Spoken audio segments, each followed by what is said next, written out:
नमस्कार मित्रों। आज के इस वीडियो में एक बार फिर से आप सभी का बहुत बहुत हार्दिक स्वागत है। हम आशा करते हैं कि आप सभी स्वस्थ होंगे, मस्त होंगे और पूरी तरह से अपनी तैयारी में व्यस्त होंगे। तो मित्रों, आज के इस वीडियो में हम हिंदी साहित्य इतिहास के अंतर्गत उपन्यास विधा और उपन्यास विधा के अंतर्गत कुछ महत्वपूर्ण और संभावित प्रश्नों को व्याख्यात्मक तरीके से हल करेंगे और इसके साथ इन्हें ट्रिक की सहायता से याद करने का भी प्रयास करेंगे।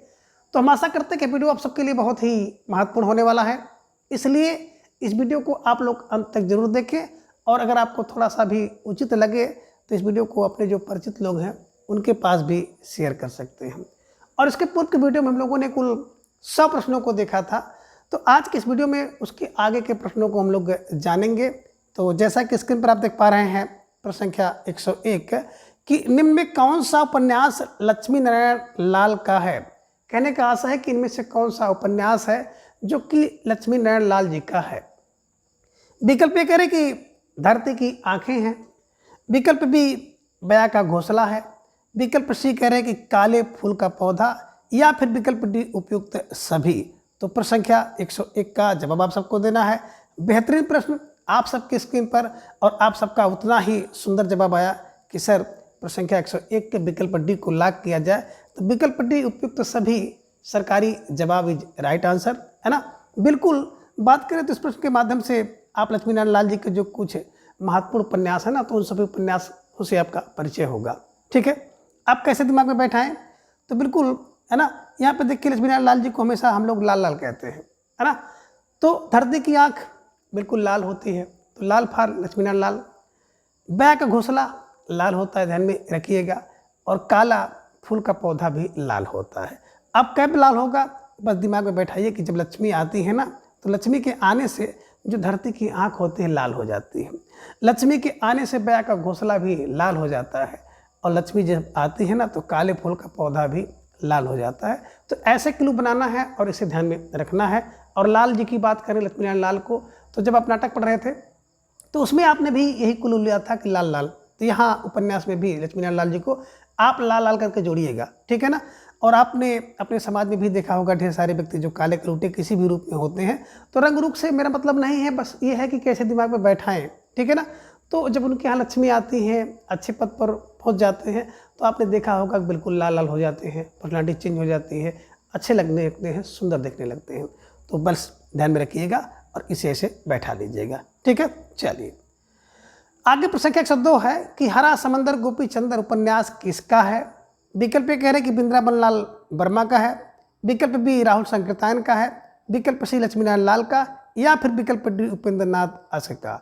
तो प्रश्न संख्या 102 का जवाब देना है। सुंदर सा प्रश्न आप सबके स्क्रीन पर विकल्प के रूप में 4 विकल्प आपके सामने है, जवाब आपको देना है। तो बिल्कुल आप सबका जवाब भी आ गया कि सर हरा समंदर गोपी चंद्र, है ना। विकल्प सी को लॉक किया जाए तो विकल्प सी Lakshmi Narayan Lal is right answer, है ना। बिल्कुल जब लक्ष्मी आती है ना, तो आपने देखा होगा कि हरा समंदर गोपी चंद्र सब लाल लाल हो जाते हैं। तो ये ध्यान में रखिएगा। और आप एक क्लू ये भी बना लीजिएगा ना कि समंदर में कौन, तो बस समंदर में वही लाल रहती हैं, लक्ष्मी रहती हैं, नारायण के साथ रहती हैं। कहाँ पर, समंदर में। तो हरा समंदर गोपी चंद्र लाल लाल ध्यान में रखिएगा और ऐसे बैठा लीजिए। हो सकता है किसी परीक्षा में आपसे इस प्रश्न का सामना हो जाए, तो बिल्कुल आप इस प्रश्न को अपने दिमाग में हमेशा के लिए छाप लीजिए, ठीक है।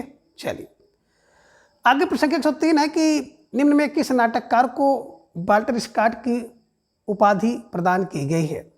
विकल्प कह रहे कि वृंदावन लाल वर्मा को, विकल्प बी भगवती चरण वर्मा को, विकल्प सी लक्ष्मीकांत वर्मा को, या फिर विकल्प डी लक्ष्मी नारायण लाल को। तो प्रश्न संख्या 103 का जवाब आप सबको देना है कि हिंदी के किस रचनाकार को वाल्टर स्कॉट की उपाधि दी गई। तो वाल्टर स्कॉट की उपाधि आप सबका जवाब भी आ गया, अक्सर विकल्प को लॉक किया जाए, Vrindavan Lal Verma is right answer. बिल्कुल सही जवाब है। देखिए वाह से वाल्टर और बा से वृंदावन, वाह से वाल्टर, वाह से वृंदावन। और वाल्टर अगर कहीं देखने को मिलेगा तो भैया वृंदावन, इधर में रखिएगा। वृंदावन लाल वर्मा जी को वाल्टर स्कॉट की उपाधि प्राप्त हुई है, ठीक है। चलिए प्रश्न 104 है कि सिंह सेनापति और जय योधे उपन्यास किसका है। विकल्प कह रहे हैं कि चतुरसेन शास्त्री का है, विकल्प बी इलाचंद जोशी का है, विकल्प सी कह रहे हैं कि राहुल संकीर्तन का है, या फिर विकल्प डी वृंदावन लाल वर्मा का है। तो प्रश्न संख्या 104 का जवाब आप सबको देना है। एक बेहतरीन प्रश्न आप सबकी स्क्रीन पर, सोचिए समझिए विचार कीजिए, इसके बाद प्रश्न संख्या 104 का जवाब दीजिए कि सिंह सेनापति और जय अयोध्या किसका उपन्यास है। तो आप सबका जवाब भी आ गया कि सर विकल्प सी को लॉक किया जाए, राहुल शंकरतायन इज राइट आंसर। ठीक है ना, बिल्कुल सही जवाब। अब कैसे दिमाग में बैठा है, देखिए जो सिंह सेनापति होता है ना, बिल्कुल राहुल का सिंह सेनापति और राहुल का जय अयोध्या। तो राहुल का जो सिंह सेनापति है ना, वो जय कराता है, ये ध्यान में रखिएगा। तो जय अयोध्या राहुल का, सिंह सेनापति राहुल का, ये ध्यान में रखिएगा। तो सिंह सेनापति किसका है, बोले सर सिंह सेनापति तो राहुल का है, जय अयोध्या राहुल का है, नहीं राहुल शंकरतायन द्वारा लिखे गए दोनों उपन्यास हैं, ध्यान में रखिएगा। प्रश्न संख्या 105 है कि संगम और लगन उपन्यास किसका है। विकल्प कह रहे हैं कि वृंदावन लाल वर्मा का है, विकल्प बी राहुल शंकरतायन का है, विकल्प सी चतुरसेन शास्त्री का है, या फिर विकल्प डी इलाज चंद जोशी का है। तो प्रश्न संख्या 105 का जवाब आप सबको देना है। बेहतरीन प्रश्न आप सबकी स्क्रीन पर, और आप सबका उतना ही सुंदर जवाब आया कि सर विकल्प ए को लॉक किया जाए, Vrindavan Lal Verma is right answer, है ना। तो कैसे दिमाग में बैठाएंगे, देखिए अगर किसी व्यक्ति के अंदर ना लगन लग जाए कहाँ पर, वृंदावन जाने की, तो लगन लागी वृंदावन में, लगन लागी वृंदावन में, नहीं कि लगन उपन्यास वृंदावन लाल वर्मा का है। और संगम कहाँ पर होगा, तो संगम हालांकि इलाहाबाद में होता है, चूँकि वृंदावन भी एक धार्मिक स्थान है, तो आप दिमाग में बैठा लीजिएगा कि संगम कहाँ, वृंदावन में, और लगन लागी वृंदावन में, है ना। तो मीरा की लगन लगी थी ना, ध्यान में रखिएगा श्री कृष्ण, तो बस इसे ध्यान में रखिएगा कि लगन लागी वृंदावन के लिए, वृंदावन जाने के लिए, और संगम होगा कहाँ, वृंदावन में संगम भी होगा। तो ये सब ध्यान में रखिएगा, जब किसी व्यक्ति को लगन लग जाती है वृंदावन जाने की, तो संगम कहाँ पर जाके होगा, वृंदावन में होगा। तो Vrindavan Lal Verma is right answer. ठीक है, चलिए प्रश्न संख्या 106 है कि वैशाली की नगर वधू उपन्यास किसका है। विकल्प कह रहे कि रांगे राघव का है, विकल्प बी चतुरसेन शास्त्री का है, विकल्प सी अमृतलाल नागर का, या फिर विकल्प डी हजारी प्रसाद द्विवेदी का उपन्यास है। तो प्रश्न संख्या 106 का जवाब आप सबको देना है। एक बेहतरीन प्रश्न है कि वैशाली की नगर वधू किसका उपन्यास है, और कई बार मैं इसकी चर्चा कर चुका हूँ, और जो प्रश्नोत्तरी मेरे द्वारा कराई जाती है उसमें भी इसका चर्चा हुआ है। तो बिल्कुल आपको जवाब देना है प्रश्न संख्या 106 का, और बिल्कुल आप सबका जवाब भी आ गया कि सर बिल्कुल विकल्प B Chatursen Shastri is right answer. और ढेर सारे भाई बहन ट्रिक भी लिख रहे हैं कि वैशाली की नगर वधू तो चतुर होती है, वैशाली की नगर वधू चतुर होती है, तो चतुर फार चतुरसेन शास्त्री द्वारा लिखा गया उपन्यास है, ये ध्यान में रखिएगा। ठीक है, चलिए प्रश्न संख्या 107 है कि निम्न में कौन सा उपन्यास हजारी प्रसाद द्विवेदी का है।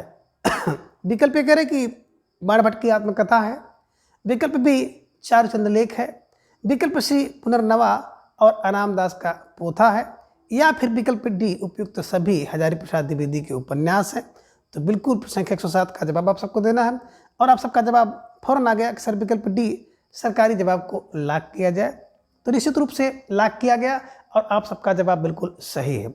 और बिल्कुल प्रश्न संख्या 107 के माध्यम से हजारी प्रसाद द्विवेदी जी के जो सभी उपन्यास हैं ना, उन सभी उपन्यासों का हम लोग चक्कर लगाएंगे, परिक्रमा करेंगे, और आज की इसी वीडियो में हम लोग इसे कंटेस्ट भी करेंगे। अब देखिए बात करें हजारी, तो देखिए बाणभट्ट की आत्मकथा, बोले सर बाणभट्ट की आत्मकथा की बात मत करिए, हजार है, हजार फार हजारी प्रसाद द्विवेदी का है, तो बाणभट्ट की आत्मकथा हजार है। अब 1-2 हजार नहीं है, बल्कि अगर देखा जाए तो ये 46,000 है। अब 46 क्या है, 46 का मतलब 1946 में लिखा गया। तो बाणभट्ट की आत्मकथा 1-2 नहीं है, बल्कि 46,000 है। तो 46,000 जोड़ेंगे तो आप 1946 को इससे कंठस्थ कर लीजिएगा। ठीक है ना। चार चंद्रलेख, अब भैया देखो चार चंद्रलेख लिखे जाएंगे ना, तो बिल्कुल तिरछे तिरछे होंगे। तो 1963 में चार चंद्रलेख लिखे गए, आप कह सकते हैं हजारों चार चंद्रलेख लिखे गए तिरछे तिरछे। तो तिरछे तिरछे मतलब 1963 में, है ना। अब पुनर्नवा, अब कोई चीज़ जो है पुनः नई हो जाएगी, नया हो जाएगा, तो नई चीज़ आप जान ही रहे हैं कि हमेशा बिल्कुल, है ना, 73 होगा। तो 1973 में ध्यान में रखिएगा, है ना। और अनाम दास का पोथा की बात करें तो अनाम दास के 76 पोथे हैं, है ना, ये भी आपको ध्यान में रखना होगा। तो 76 का मतलब 1976 में लिखा गया है, ध्यान में रखिएगा, और बिल्कुल इसे ऐसे ही दिमाग में बैठा लीजिए। और कभी कभी इसका आ जाता है ना क्रम मिलाइए, तो क्रम बचपन में, है ना, बचपन में अनाम, रहे, है ना। बा से बाण भट्ट की कथा, चा से चार चंद्रलेख, पा से पुनर्नवा और अनाम रहे तो अनाम दास का पोथा, तो 55 में अनाम रहे, है ना, ये ध्यान में रखिएगा। बाण भट्ट की आत्मकथा 46,000 है 1946 में। चार चंद्रलेख 63 है, 63 चलते हैं 1963 में। पुनर्नवा 73 होता है तो 1973 में, और अनाम दास का पोथा जो है 76 है तो 1976 में, ये ध्यान में रखिएगा। और बिल्कुल इस प्रश्न पर स्टार लगाइए और अपनी नोटबुक में दर्ज कर लीजिए। मित्रों, यहाँ से कोई ना कोई प्रश्न आप किसी न किसी रूप में जरूर आपसे परीक्षा में देखने को मिलेगा। तो फिलहाल प्रश्न संख्या 107 का जवाब विकल्प डी इज राइट आंसर। आगे प्रश्न संख्या 108 है कि कट्टो, सतधन, गरिमा और बिहारी किस उपन्यास के पात्र हैं। विकल्प कह रहे कि त्यागपत्र के पात्र हैं, विकल्प बी कल्याणी के पात्र हैं, विकल्प सी परख के पात्र हैं, या फिर विकल्प डी सुनीता उपन्यास के पात्र हैं। तो बिल्कुल आप सबको जवाब देना है। प्रश्न संख्या 108 आप सबके स्क्रीन पर है। सुंदर सा प्रश्न है और बिल्कुल सोच समझकर आप सबको जवाब देना होगा। और आप सबका जवाब आ गया कि सर प्रश्न संख्या 108 के विकल्प सी को लाग किया जाए, परख। परख की बात करें तो 1929 में मैंने बताया था परख दोनों की होती है और प्रेम के आदर्श रूप की, ठीक है ना। तो ये ध्यान में आप रखिएगा, ठीक है। अब कैसे जैनेन्द्र जी का उपन्यास है, सभी उपन्यास आप देख रहे हैं जैनेन्द्र जी का है। अब कैसे यहाँ पे पूछ रहे हैं कि कट्टो, सतधन, गरिमा और बिहारी किस उपन्यास के, तो परख के हैं। आप कैसे दिमाग में बैठाएंगे। देखिए, अगर किसी चीज़ की आपको परख करनी है, जांच करनी है, तो उसे काट के करते हैं। पहली चीज़ तो काट के करते हैं, काट के देख लेते हैं कि सड़ा है, गला है, कैसा है ना, तो काट के कट्टो परख, है ना। सतधन की, अगर आपको सतधन मिल जाए या कोई धन मिल जाए तो सतधन है कि असत धन है उसकी परख करनी चाहिए। तो परख में, है ना, गरिमा की परख होनी चाहिए भाई, आपकी गरिमा, है ना, अपनी गरिमा की परख होनी चाहिए। और व्यक्ति को ऐसा काम नहीं करना चाहिए कि जिससे उसकी गरिमा को ठेस पहुँचे। गरिमा, ठीक है ना, लघ्वा में बदले। और बिहारी, तो बाहरी व्यक्ति की परख करनी चाहिए, बिहारी को बाहरी ध्यान में रखिएगा, है ना। और ऐसे क्लू बना लीजिएगा, निश्चित रूप से आपके दिमाग में बैठ जाएगा। अब अगर कहीं आप देखेंगे कट्टो के, तो कट्टो की परख करें काट के, सतधन की परख कर लो, गरिमा की परख करो, बाहरी बिहारी की परख करो, तो ऐसे ध्यान में रखिएगा, ठीक है ना। फिलहाल बात अगर हम लोग करते हैं, परख आपने देखा 1929 में लिखा गया जैनेन्द्र द्वारा, और प्रमुख पात्र कट्टो, सतधन, गरिमा और बिहारी है। विकल्प में देख रहे हैं आप त्यागपत्र, और त्यागपत्र की बात करें तो 1937 में तीनों एक साथ त्यागपत्र दिए थे, ये ध्यान में रखिएगा। और मैंने आपको बताया था कि इसमें स्त्री के, है ना, बिल्कुल दुर्व्यवहार से पीड़ित होकर के लोगों ने, है ना, ये ध्यान में त्यागपत्र लिखा गया है, जिनमें मृणाल प्रमुख पात्र हैं, बुआ है, प्रमोद है, शीला है और एक कोयला वाला है, तो ध्यान में आप रखिएगा। परख की बात की जाए तभी आपने देखा है। कल्याणी की बात करते तो 1939 में है, इनमें कल्याणी, डॉक्टर असरानी और पाल और भटनागर प्रमुख पात्र हैं। सुनीता, तो बिल्कुल मैंने बताया था कि 1934 वर्ष से सुनीता जो है श्रीकांत के साथ प्रसन्नतापूर्वक रह रही है। तो 34 वर्ष से सुनीता श्रीकांत के साथ प्रसन्नतापूर्वक रह रही है, तो 34 का मतलब 1934 में लिखा गया। श्रीकांत और सुनीता प्रमुख पात्र हैं, और प्रसन्नता के साथ एक पत्र अगला है हरिप्रसन्न, ध्यान में रखिएगा। तो निश्चित रूप से इन सबसे संबंधित अगर कोई प्रश्न आपकी परीक्षा में बन जाए तो आई थिंक कि आप सही बना पाएंगे, और बिल्कुल स्टार लगा के अपनी नोटबुक में दर्ज करते चले। प्रश्न संख्या 109 है कि जितेन, भुवन और नरेश किस उपन्यास के पात्र हैं। विकल्प कह रहे कि अनाम दास का पोथा, विकल्प बी विवर्त, विकल्प सी व्यतीत, या फिर विकल्प डी है जयवर्धन। तो प्रश्न संख्या 109 का जवाब आपको देना है कि जितेन, भुवन और नरेश किस उपन्यास के पात्र हैं। सोचिए, समझिए, विचार कीजिए, इसके बाद जवाब दीजिए। तो आप सबका जवाब आ गया कि सर विवर्त है ना। और विवर्त की बात करते हैं ना, तो 1953 में लिखा गया उपन्यास है, ये ध्यान में आप रखिएगा, है ना। और जिसके जितेन, भुवन और नरेश प्रमुख पात्र हैं। तो विवर्त में जितेन, भुवन, नरेश, देखिए 3 नाम, है ना, 3 वर्ड से एक नाम बना है यहाँ। तो 3 से यहाँ, 3 से यहाँ, 3 से यहाँ, 3 वर्ड का एक नाम, एक अक्षर है, ध्यान में एक शब्द बना है। तो 3 वर्ड या 3 अक्षर से एक शब्द ध्यान में रखिएगा, ऐसे मिला लीजिएगा, ठीक है। अनामदास के पोथा की बात करें तो अनामदास के पोथा के प्रमुख पात्र अनामदास स्वामी खुद हैं, एक दयाल पात्र है, एक उल्टा है, एक वसुधा है ना। व्यतीत की बात करते हैं तो बिल्कुल व्यतीत में आप देखेंगे जयंत, अनीता और मिसपुरी। तो जयंत और अनीता से कई बार प्रश्न पूछा गया है, किससे, है ना, उपन्यास के पात्र हैं तो व्यतीत के हैं।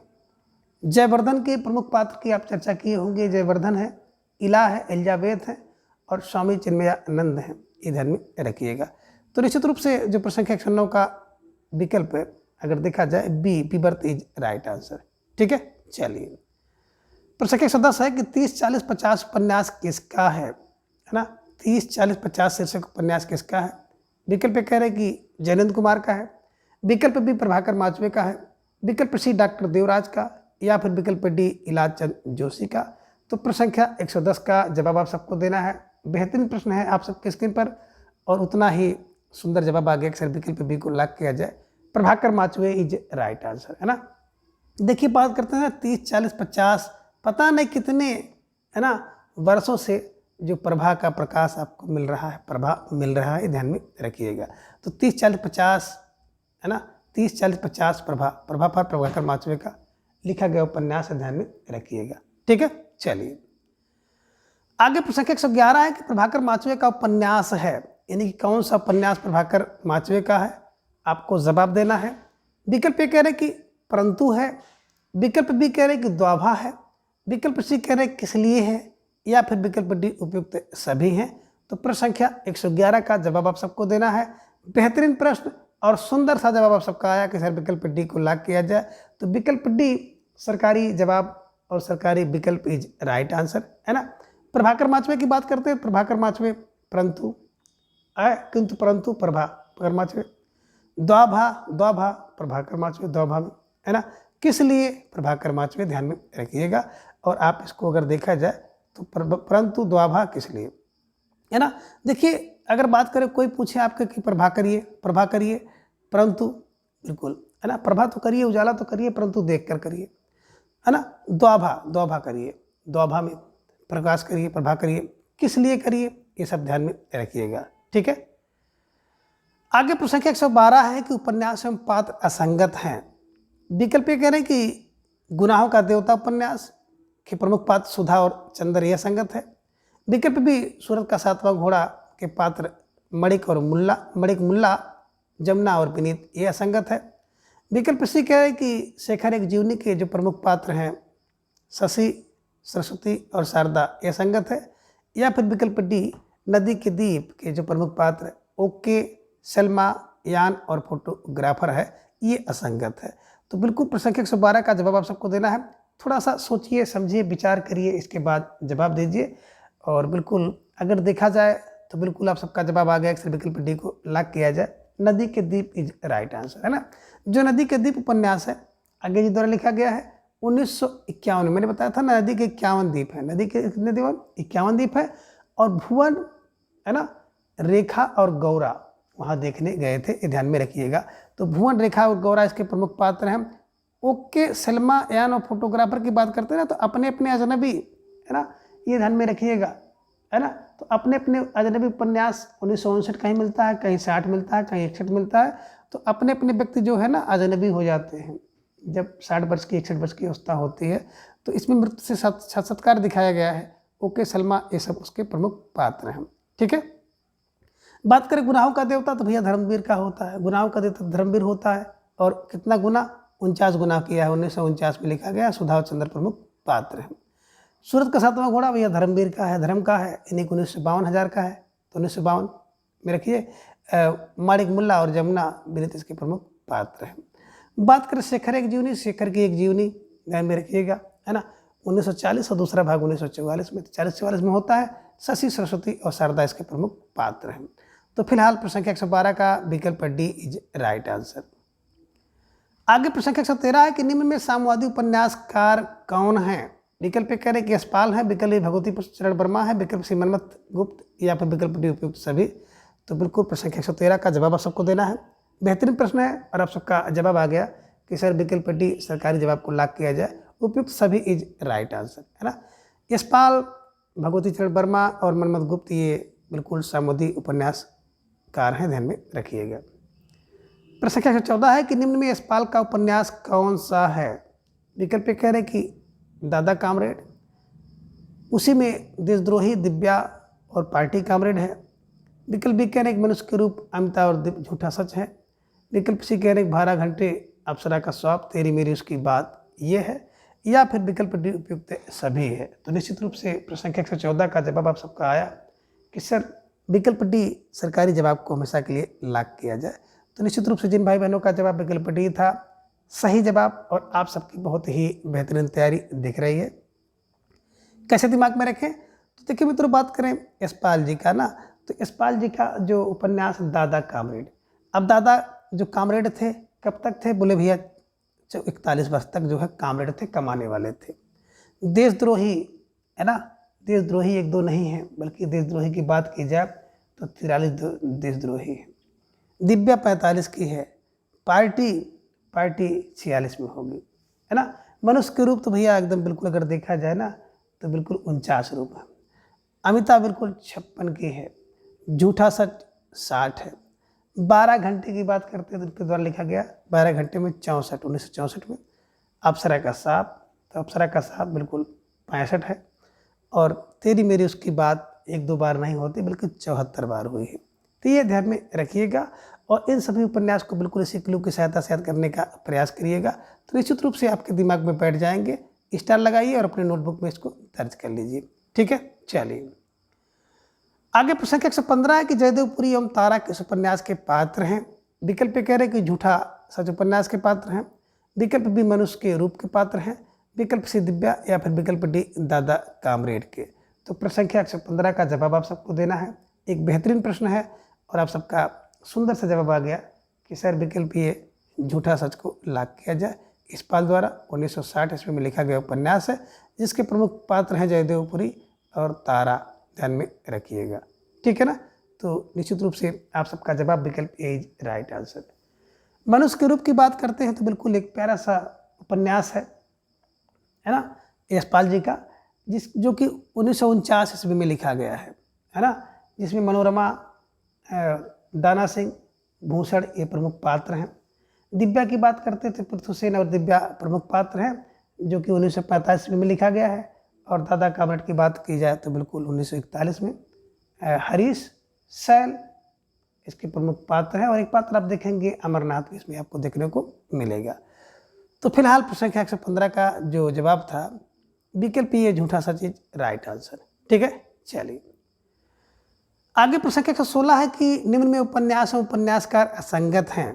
विकल्प कह रहे कि भाग देवता और इसके उपन्यासकार हैं भैरव प्रसाद गुप्त, विकल्प बी कह रहे कि बड़ी बड़ी आंखें और उसके रचनाकार हैं उपेंद्र नाथ सस्क, विकल्प सी कह रहे कि टेढ़े मेढ़े रास्ते और इसके जो रचनाकार हैं रांगे राघव, और विकल्प डी मुर्दों का गांव और इसके रचनाकार हैं धर्मवीर भारती। तो मित्रों बात करें विकल्प डी मुर्दों का गांव उपन्यास नहीं बल्कि एक कहानी है, और ये कहानी बिल्कुल धर्मवीर भारती द्वारा लिखी गई है, तो ये ध्यान में रखिएगा, है ना। मुर्दों का गांव किसका, धर्मवीर भारती का है, तो बिल्कुल ये ध्यान में रखिएगा, ये उपन्यास नहीं कहानी है ना। अब आपको जवाब देना है कि कौन सा रचनाकार और रचना सुमिलित नहीं है। तो धीरे धीरे आप सबका जवाब आ गया कि सिर्फ विकल्प सी को लॉक किया जाए। टेढ़े मेढ़े रास्ते रांगे राघव के नहीं है, बल्कि रांगे राघव का जो उपन्यास है ना वो सीधा सच्चा रास्ता है, ध्यान में रखिएगा। टेढ़े मेढ़े रास्ते की बात करते हैं तो भगवती चरण वर्मा, है ना, टेढ़े मेढ़े रास्ते से भगवती के चरण में जाते हैं, ध्यान में रखिएगा, ठीक है ना। अब कैसे दिमाग में बैठाया जाए, देखिए मित्र, भाग देवता, भाग से भाग देवता, भाग से भैरव, है ना, बिल्कुल भाग के देवता भैरव प्रसाद, भाग के देवता भैरव प्रसाद है ना, भैरव प्रसाद गुप्त द्वारा लिखा गया। अब बड़ी बड़ी आंखें देखे होंगे ना, जब आंखों से अश्क गिरता है, आंसू गिरता है, तो इतने ज़्यादा आंसू गिर जाते हैं कि आंसू गिरने के बाद बड़ी बड़ी आंखें हो जाती हैं, तो अश्क से बड़ी बड़ी आंखें, ध्यान में रखिएगा। टेढ़े मेढ़े रास्ते भैया, टेढ़े मेढ़े रास्ते तो भगवती चरण वर्मा का है, ये ध्यान में रखिएगा। और मुर्दों का गांव तो धर्मवीर का गांव है, एक कहानी है, उपन्यास नहीं है, ध्यान में रखिएगा। और संख्या 116 का विकल्प सी इज राइट आंसर। आगे प्रसंख्या 117 है कि मुर्दों का टीला उपन्यास किसका है। अब विकल्प ये कह रहे कि धर्मवीर भारती का है, विकल्प बी रांगे राघव का है, विकल्प सी अमृतलाल नागर का, या फिर विकल्प डी जैनेन्द्र कुमार का। तो प्रसंख्या 117 का जवाब आप सबको देना है कि मुर्दों का टीला किसका है, और आपका जवाब आ गया कि सर जो मुर्दों का टीला है ना बिल्कुल रांगे राघव, है ना। तो रांगे राघव मुर्दों का टीला, मुर्दों का टीला किसका, बोले रांगे राघव का मुर्दों का टीला है, ध्यान में रखिएगा और इसे ऐसे दिमाग में बैठा लीजिएगा, ठीक है। चलिए आगे प्रसंख्या 118 है कि निम्न में आंचलिक उपन्यासकार कौन हैं। विकल्प ए कह रहे हैं कि रेणु नागार्जुन और विवेकी राय हैं। विकल्प बी राही मासूम रजा शैलेश मटियानी है। विकल्प सी राजेंद्र अवस्थी और रामदास मिश्र हैं। या फिर विकल्प डी उपयुक्त सभी हैं। तो प्रश्न संख्या 118 का जवाब आप सबको देना है कि है ना आंचलिक उपन्यासकार कौन है। आप सबका जवाब आया कि सर विकल्प डी सरकारी जवाब को लॉक किया जाए। तो सरकारी जवाब विकल्प डी इज राइट आंसर, है ना।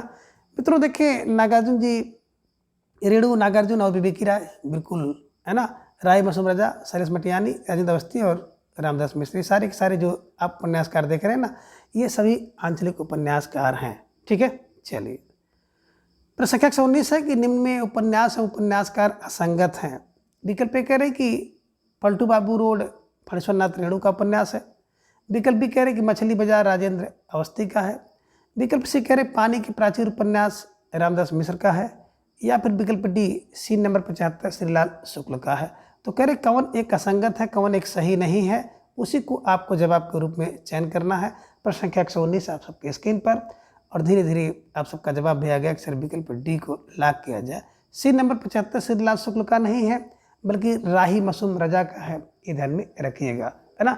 अब सीन नंबर की बात करते हैं तो सीन नंबर 75 कहाँ से देखोगे, बोले सर अगर राही से जाओगे, राह से जाओगे ना, तब आपको सीन दिखाई देगी। तो सीन का मतलब होगा सीन नंबर 75 राही मासूम रजा द्वारा लिखा गया उपन्यास है, इसको आप ध्यान में रखिएगा, है ना। बात करें श्रीलाल शुक्ल जी के तो ढेर सारे उपन्यास आप देखेंगे जिनमें घाटी का सूरज है, अज्ञातवास है, राग दरबारी है, तो ये सब ध्यान में रखिएगा। और प्रश्न संख्या 119 को विकल्प डी को छाप लीजिए।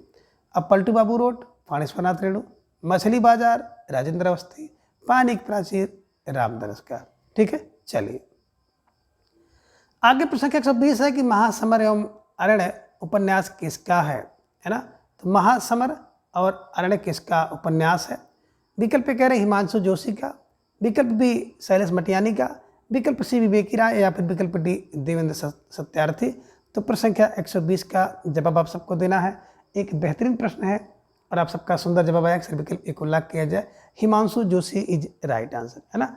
देखिए, जो महासमर में अगर आप जा रहे हो ना, तो महासमर में आपको जोश चाहिए और जोश जोशी। अरण्य में अगर आप जा रहे हो, जंगल में जा रहे हो ना, तो जोश चाहिए, जोश नहीं है तो अरण्य में जा करके बेहोश हो जाओगे डर के मारे, है ना। ढेर सारे जानवर और ढेर सारे वहाँ पे आपको, है ना, विषैले जंतु, विषैली चीज़ों से सामना करना पड़ेगा, तो ये ध्यान में रखिएगा। और प्रश्न संख्या 120 का विकल्प ए को लॉक कर दीजिए। ठीक है, चलिए। प्रश्न संख्या 121 है कि रथ के पहिए एवं कठपुतली उपन्यास किसका है। विकल्प ए कह रहे हैं कि हिमांशु जोशी का है। विकल्प बी देवेंद्र सत्यार्थी का है। विकल्प सी विवेकी राय। या फिर विकल्प डी शैलेश मटियानी। तो प्रश्न संख्या 121 का जवाब आप सबका आ गया कि सर विकल्प बी को लॉक किया जाए, Devendra Satyarthi is right answer, है ना। देखिए, रथ से कौन चलेगा, देवेंद्र चलते हैं, और रथ पर क्या करते हैं, कठपुतली रखते हैं। तो रथ के पहिए किसके, देवेंद्र सत्यार्थी के, और कठपुतली देवेंद्र सत्यार्थी का, ध्यान में रख लीजिएगा। ठीक है, चलिए आगे। प्रश्न संख्या 122 है कि पीली छतरी वाली लड़की उपन्यास किसका है। विकल्प ए कह रहे हैं कि प्रभा खेतान का। विकल्प बी उदय प्रकाश का। विकल्प सी कमलेश्वर का। या फिर विकल्प डी प्रभाकर का। तो प्रश्न संख्या 122 का जवाब आप सबको दे रहा है कि पीली छतरी वाली लड़की उपन्यास किसका है, और आप सबका जवाब आ गया कि सर विकल्प बी को लॉक किया जाए, Uday Prakash is right answer, है ना। अब कैसे दिमाग में बैठाएंगे, तो बिल्कुल दिमाग में बैठा लीजिए कि पीली छतरी लेकर कौन, है ना, पीली छतरी लेकर लड़की क्या करती है, उदय करती है। कब, बोले प्रकाश में। जब प्रकाश होता है ना, तो पीली छतरी लेकर कौन लड़की उदय करती है, इधर में रखिएगा। पीली छतरी लेकर लड़की क्या करती है, प्रकाश में उदय होती है। तो प्रकाश, उदय प्रकाश, पीली छतरी वाली लड़की उपन्यास इनके द्वारा लिखा गया है, ध्यान में आप रखिएगा। ठीक है, चलिए आगे। प्रश्न संख्या 123 है कि चाक और अलमा कबूतरी किसका उपन्यास है। चाक और अलमा कबूतरी किसका उपन्यास है। विकल्प ये कह रहे हैं कि मन्नू भंडारी का है। विकल्प भी कह रहे हैं कि मैत्री पुष्पा का। विकल्प सी प्रियमदा का। या फिर विकल्प डी कृष्णा सोबती का। तो प्रश्न संख्या 123 का जवाब आप सबको देना है कि चाक अलमा कबूतरी किसका उपन्यास है, और आप सबका जवाब आ गया कि सर मैत्री पुष्पा को लॉक किया जाए, है ना। देखिए, बात करें चाक की, तो चॉकलेट अगर किसी को देते हो तो उससे मित्रता बनती है ना। देखे होंगे कि बच्चा आपके पास नहीं आता, लेकिन जैसे बच्चे को आप चॉकलेट दे देते हैं तो बच्चा आपसे मित्रता कर लेता है, उसकी मैत्री हो जाती है। तो चॉकलेट से मैत्री होती है। और अलमा कबूतरी, प्राचीन काल में आपने देखा होगा ना, जो कबूतर कबूतरी होते थे तो एक दूसरे के चिट्ठी संदेश हाथ को लेकर जाते थे और मैत्री कराते थे, ध्यान में रखिएगा। तो अलमा कबूतरी मैत्री कराती है और चाक मैत्री कराती है। तो मैत्री फॉर मैत्री पुष्पा को ध्यान में आप रखिएगा। ठीक है, चलिए आगे प्रश्न संख्या 124 है, किस आलोचक ने अमृतलाल नागर के उपन्यास को हिंदी के गैर मानक रूपों का पिटारा कहा है? विकल्प कह रहे कि डॉक्टर बच्चन सिंह ने कहा, विकल्प बी डॉक्टर रामविलास शर्मा ने कहा, विकल्प सी आचार्य रामचंद्र शुक्ल ने कहा, या फिर विकल्प डी डॉक्टर गोपाल राय ने कहा है। तो प्रश्न संख्या 124 का जवाब आप सबका आ गया कि सर है ना, अमृतलाल नागर के उपन्यास को गैर मानक है ना कोई कहेगा तो गैर मानक वही कह सकता है जो विलास टाइप का व्यक्ति होगा, जो विलासी व्यक्ति होगा। अब विलासी व्यक्ति जो होगा वही गैर मानक कह सकता है, ध्यान में रखिएगा। ठीक है, तो गैर मानक रूपों का पिटारा रामविलास शर्मा जी ने अमृतलाल नागर के उपन्यास को कहा है। ठीक है, चलिए आगे प्रश्न संख्या 125 है, कठगुलाब किसका उपन्यास है? विकल्प कह रहे हैं कि प्रभा खेतान का, विकल्प बी मृदुला गर्ग का, विकल्प सी मैत्री पुष्पा का, या फिर विकल्प डी चित्रा मुदगल का। तो प्रश्न संख्या 125 का जवाब आप सबको देना है। बहुत ही बेहतरीन प्रश्न है और आसान सा प्रश्न है और कई बार परीक्षा में पूछा गया है। तो आप सबका जवाब भी आ गया कि सर जो कठगुलाब है ना, विकल्प बी को लॉक किया जाए, Mridula Garg is right answer. बिल्कुल मित्रों, जो देखे होंगे ना, जो गुलाब होता है बड़ा मृदुल होता है, तो मृदुल कोमल ध्यान में रखिएगा, और कठगुलाब मृदुल होता है, तो बस ध्यान में रखिएगा कठगुलाब मृदुल होता है, तो कठगुलाब मृदुल मतलब Mridula Garg is right answer. ठीक है, प्रभा खेतान की बात करें तो प्रभा खेतान द्वारा लिखा गया उपन्यास है पीली आंधी। जब कोई व्यक्ति खेत में रहता है ना, तो उसी खेत में पीली आंधी आती है, ध्यान में रखिएगा। तो ये मृदुला गर्ग का भी आपने देखा कठगुलाब, मैत्री पुष्पा का भी आपने देखा कि है ना चाक, अलमा कबूतरी, और एक इनका जो उपन्यास है झूला नट है ना, तो झूला नट भी मित्री कराता है झूला झूलने के चक्कर में। ईदम नामम मित्र, ऐसे भी दिमाग में रख लीजिएगा, इनकी रचना ये भी है ईदम नामम। विकल्प डी में आप देख रहे हैं चित्रा मुदगल। बात करें चित्रा मुदगल की, चित्र बन जाता है गल करके आवा का, है ना, आवा इनके द्वारा लिखा गया उपन्यास है। तो मित्रों आज की इस वीडियो में बस इतना। अगले वीडियो में हम इसके अगले भाग को जानेंगे। तब तक के लिए हम आप सबसे विदा लेंगे। आप सभी अपना स्नेह, प्यार और विश्वास इसी तरह से चैनल पर बनाए रखें। धन्यवाद, नमस्कार, बाय बाय।